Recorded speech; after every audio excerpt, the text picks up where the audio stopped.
ಕ್ರಿಸ್ತನನ್ನು ಪ್ರತಿಫಲಿಸುವಂತೆ ನಿಮ್ಮ ಆತ್ಮಗಳನ್ನು ವಾಕ್ಯದಲ್ಲಿ ಬಲಪಡಿಸುವ ಅನುದಿನದ ಧ್ಯಾನ. ಇಂದಿನ ಧ್ಯಾನದ ಶೀರ್ಷಿಕೆ ದೇವರ ಉದ್ದೇಶವನ್ನು ಪೂರೈಸುವ ಜ್ಞಾನ. ಈ ದಿನದ ದೇವರ ವಾಕ್ಯ: ದೇವರ ಭಯವೇ ಜ್ಞಾನಕ್ಕೆ ಮೂಲವು, ಪರಿಶುದ್ಧನ ತಿಳುವಳಿಕೆಯೇ ವಿವೇಕವು. ಜ್ಞಾನೋಕ್ತಿಗಳು 9ನೆಯ ಅಧ್ಯಾಯ 10ನೆಯ ವಚನ.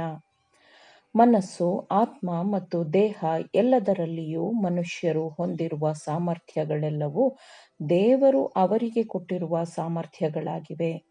ಅವರು ಶ್ರೇಷ್ಠತೆಯ ಅತ್ಯುನ್ನತವಾದ ಮಟ್ಟವನ್ನು ತಲುಪಲು ಈ ಜ್ಞಾನವನ್ನು ಬಳಸಿಕೊಳ್ಳಬೇಕೆಂಬುದು ದೇವರ ಬಯಕೆಯಾಗಿದೆ. ಆದರೆ ಇದು ಸ್ವಾರ್ಥವಾದ, ವಿಚಿತ್ರವಾದ ಸಂಸ್ಕಾರವಾಗಿರಲು ಸಾಧ್ಯವಿಲ್ಲ. ಯಾಕೆಂದರೆ ನಾವು ಹೊಂದಬೇಕಾದ ದೇವರ ಗುಣಸ್ವಭಾವವೆಂದರೆ ಅದು ದಯೆ ಮತ್ತು ಪ್ರೀತಿಯ ಗುಣಸ್ವಭಾವವಾಗಿದೆ. ನಮಗೆ ಸೃಷ್ಟಿಕರ್ತನು ನೀಡಿರುವ ಪ್ರತಿಯೊಂದು ಸಾಮರ್ಥ್ಯವನ್ನು, ಪ್ರತಿಯೊಂದು ಗುಣಸ್ವಭಾವವನ್ನು ಆತನ ಮಹಿಮೆಗಾಗಿಯೂ ಮತ್ತು ನಮ್ಮ ಜೊತೆ ಮಾನವರ ಉನ್ನತಿಗಾಗಿಯೂ ಬಳಸಿಕೊಳ್ಳಬೇಕು. ಮತ್ತು ಈ ಕೆಲಸದಲ್ಲಿ ತಾನೇ ಶುದ್ಧವಾದ, ಉದಾತ್ತವಾದ ಮತ್ತು ಸಂತೋಷದಾಯಕವಾದ ವ್ಯಾಯಾಮವು ಕಂಡುಬರುತ್ತದೆ. ಈ ತತ್ವಕ್ಕೆ ಅಗತ್ಯವಿರುವ ಪ್ರಾಮುಖ್ಯತೆಯನ್ನು ನೀಡಿದ್ದರೆ ಪ್ರಸ್ತುತವಾದ ಶಿಕ್ಷಣದ ಕೆಲವು ವಿಧಾನಗಳಲ್ಲಿ ಆಮೂಲಾಗ್ರವಾದ ಬದಲಾವಣೆಯಾಗುತ್ತಿತ್ತು.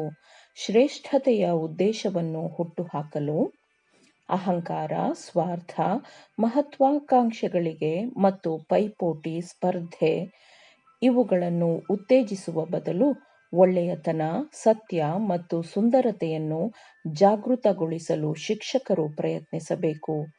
ದೇವರು ಕೊಡುವ ಉಡುಗೊರೆಗಳು ತನ್ನಲ್ಲಿ ಅಭಿವೃದ್ಧಿಯಾಗಬೇಕು, ಯಾರನ್ನೋ ಮೀರಿಸಲು ಅಲ್ಲ, ಆದರೆ ದೇವರ ಉದ್ದೇಶವನ್ನು ಪೂರೈಸುವ ಕಾರಣಕ್ಕಾಗಿ ಮತ್ತು ಆತನ ಹೋಲಿಕೆಯನ್ನು ಸ್ವೀಕರಿಸಲು. ದೇವರು ಕೊಡುವ ಉಡುಗೊರೆಗಳು ಅಭಿವೃದ್ಧಿಯಾಗಬೇಕು.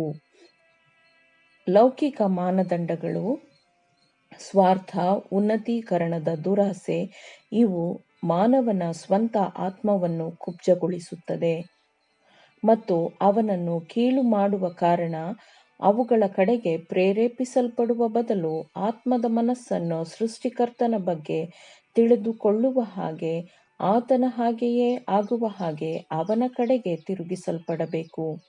ಜೀವನದ ದೊಡ್ಡ ಕೆಲಸವೆಂದರೆ ಅದು ಗುಣಸ್ವಭಾವದಲ್ಲಿ ಅಭಿವೃದ್ಧಿಯಾಗುವುದೇ ಆಗಿರುತ್ತದೆ. ಮತ್ತು ಎಲ್ಲಾ ನಿಜವಾದ ಶಿಕ್ಷಣದ ಅಡಿಪಾಯವು ದೇವರ ಜ್ಞಾನವಾಗಿದೆ. ದೇವರಾಜ್ಞೆಗಳು ಆತನ ಗುಣಸ್ವಭಾವದ ಪ್ರತಿಫಲನವಾಗಿರುತ್ತದೆ. ಆದುದರಿಂದ ನಿನ್ನ ಆಜ್ಞೆಗಳೆಲ್ಲ ನೀತಿಯೇ, ನಿನ್ನ ನೇಮಗಳ ಮೂಲಕ ವಿವೇಕಿಯಾದೆನು ಎಂದು ಕೀರ್ತನೆಗಾರನು ಹೇಳಿದ್ದಾನೆ. ದೇವರು ತನ್ನ ವಾಕ್ಯಗಳಲ್ಲಿ ಮತ್ತು ತನ್ನ ಸೃಷ್ಟಿಯ ಕೆಲಸಗಳಲ್ಲಿ ತನ್ನನ್ನು ನಮಗೆ ಪ್ರಕಟಪಡಿಸಿದ್ದಾನೆ. ಸ್ಫೂರ್ತಿದಾಯಕವಾಗಿರುವ ಪುಸ್ತಕಗಳು ಮತ್ತು ಪ್ರಕೃತಿ ಎಂಬ ಪುಸ್ತಕದ ಮೂಲಕ ನಾವು ದೇವರ ಜ್ಞಾನವನ್ನು ಪಡೆಯಬೇಕು. ಯಾವ ವಿಷಯದ ಬಗ್ಗೆ ಮನಸ್ಸಿಗೆ ತರಬೇತಿ ಕೊಡಲಾಗುತ್ತದೋ ಕ್ರಮೇಣ ಆ ವಿಷಯಗಳಿಗೆ ಮನಸ್ಸು ಹೊಂದಿಕೊಳ್ಳುವುದು ಮನಸ್ಸಿನ ನಿಯಮವಾಗಿರುತ್ತದೆ. ಸಾಮಾನ್ಯವಾದ ವಿಷಯಗಳ ಮೇಲೆ ಮಾತ್ರ ಮನಸ್ಸು ನಿರತವಾಗಿದ್ದರೆ ಅದು ಕುಬ್ಜವಾಗುತ್ತದೆ ಮತ್ತು ದುರ್ಬಲಗೊಳ್ಳುತ್ತದೆ.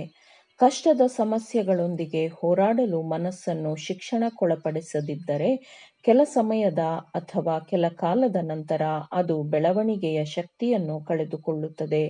ಶಿಕ್ಷಣದ ಶಕ್ತಿಯಾಗಿರುವ ಸತ್ಯವೇದವು ಯಾವುದೇ ಪ್ರತಿಸ್ಪರ್ಧಿಯನ್ನು ಹೊಂದಿಲ್ಲ. ದೇವರ ವಾಕ್ಯದಲ್ಲಿ ಮನಸ್ಸು ಆಳವಾದ ಚಿಂತನೆಯ ವಿಷಯಗಳನ್ನು ಕಂಡುಕೊಳ್ಳುತ್ತದೆ, ಅತ್ಯುನ್ನತವಾದ ಆಕಾಂಕ್ಷೆಯನ್ನೂ ಕಂಡುಕೊಳ್ಳುತ್ತದೆ. ಸತ್ಯವೇದವು ಮನುಷ್ಯನು ಹೊಂದಿರುವ ಒಂದು ಬೋಧಿಸುವ ಅತ್ಯುನ್ನತವಾದ ಇತಿಹಾಸವಾಗಿದೆ. ನಿತ್ಯ ಸತ್ಯದ ಬುಗ್ಗೆಯಿಂದ ಅದು ಹೊಸದಾಗಿ ಬಂದದ್ದಾಗಿರುತ್ತದೆ ಮತ್ತು ಇದರ ಪರಿಶುದ್ಧತೆಯನ್ನು ಎಲ್ಲಾ ಕಾಲದಲ್ಲಿಯೂ ದೈವಿಕ ಕೈಗಳು ರಕ್ಷಣೆ ಮಾಡಿವೆ. ಆಮೇನ್. ದೇವರ ವಾಕ್ಯಗಳನ್ನು ಶ್ರದ್ಧೆಯಿಂದ ಆಲಿಸುವವರು ಮಾತ್ರವೇ ಆಗಿರದೆ ಪಾಲಿಸುವವರೂ ಆಗಬೇಕೆಂದು ನಿಮ್ಮನ್ನು ಉತ್ತೇಜಿಸುತ್ತೇನೆ. ಪರಿಶುದ್ಧಾತ್ಮನ ಸಹಾಯದಿಂದ ಆಲಿಸಿದ ನಿಮ್ಮೆಲ್ಲರಿಗೂ ಧನ್ಯವಾದಗಳು. ಮತ್ತೆ ದೈನಂದಿನ ಧ್ಯಾನಕ್ಕಾಗಿ ನಾಳೆ ಸಂಧಿಸೋಣ. ಆಮೇನ್.